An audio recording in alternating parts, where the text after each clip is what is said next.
When I was young, yes, I was young, I tried to imagine what she'd be like, my future mate. The girl for me. Would she let the wind blow her hair in her eyes? In a summer thunder shower, would she run for cover or linger until the water ran down her face? I didn't know, because I didn't know who she was.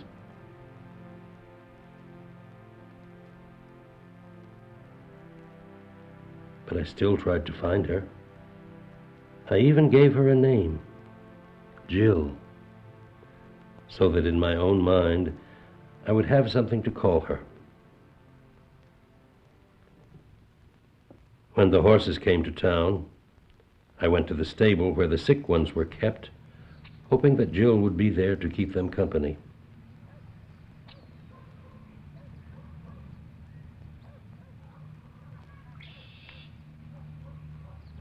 Sometimes I'd wake up on a Saturday morning and think, what will Jill probably do today?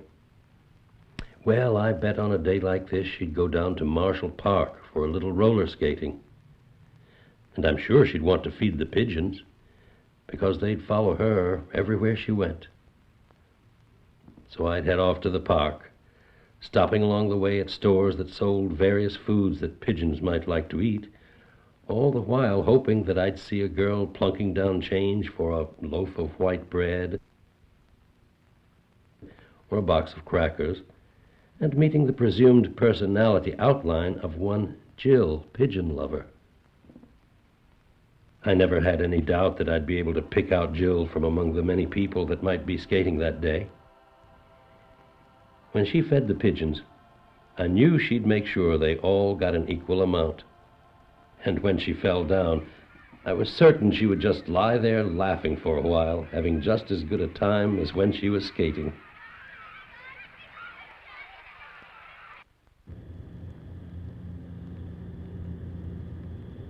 There was no one roller skating that day, no one at all. I suppose it must have been out of season.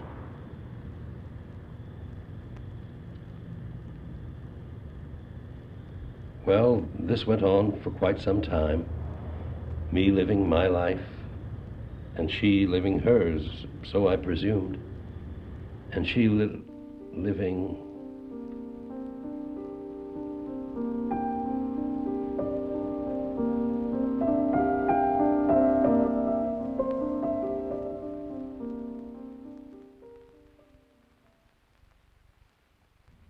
I was becoming increasingly worried, mostly that I was actually crazy, and there was no such person as Jill in existence. Nevertheless, judging an idea to be absurd is not the same as giving up hope, and as it happened, it was the very next day that I met her. Runners came into sight, and one of them, a girl, stopped and gazed at the sky. As it began to rain, most people hurried for cover, but she just started to look around as if a long-lost friend were waiting for her in one of those raindrops.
Sometimes things slip away and you let them go.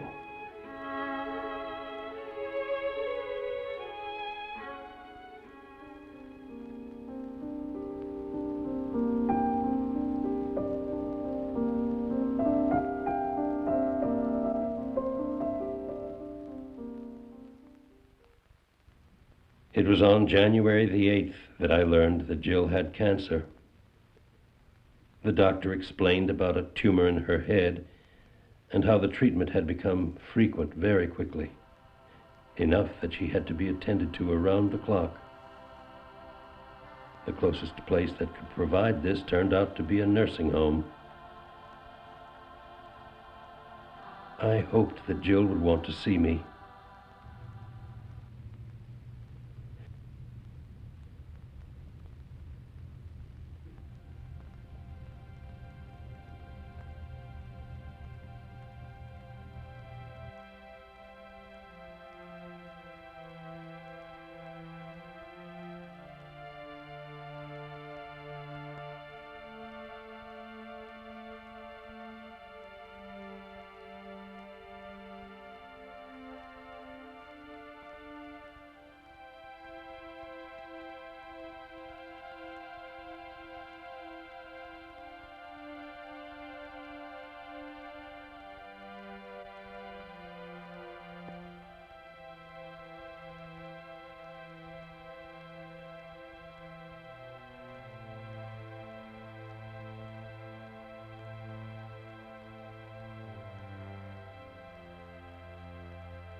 Jill wasn't the type of person to get angry. She said her illness was part of her life and she just accepted it. To say it was unfair or undeserved would suppose that a person had a right to a certain amount of happiness, and she didn't believe that. Our meeting had been a windfall, she said. And so were any moments we had together afterwards. Jill had a beautiful room overlooking the front lawn, so she could see all the people.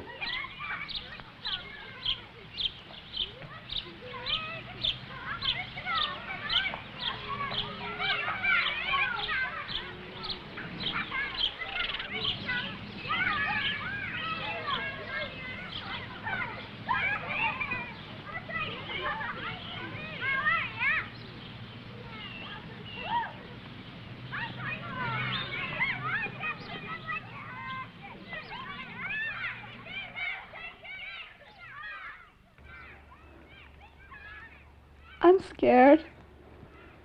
I know. But everything's gonna be all right. And everything was going to be all right, because we were a team. And after she'd go to sleep, I'd go to the library and educate myself on cancer, hoping for a long-lost cure of some kind. I did this every night while Jill was asleep. There was nothing else. Only the daytime with Jill, the nighttime with the books. And if I were the one who was sick, only one thing would change. Jill would be in the library at night, and I'd be in the hospital. But everything else would be exactly the same. I'd just have a different position on the team. That's all.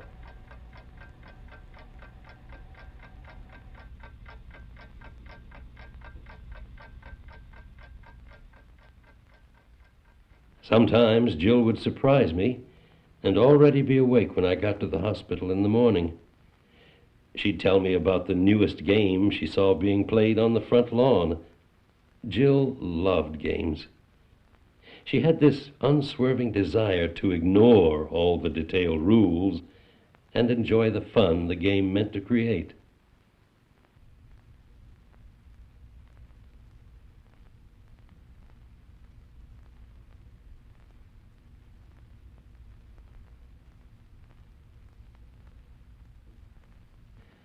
This particular morning, the nurses had made a cake for her.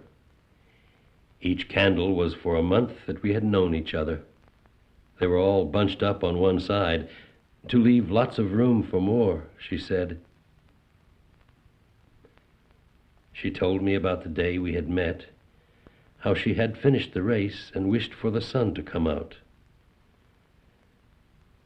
And when it began to rain, she knew that the sun would come in disguise, that something good was going to happen.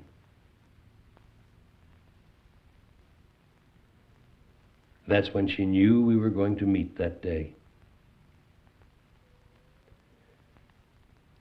As soon as the sun rose, we'd always go outside to take a walk.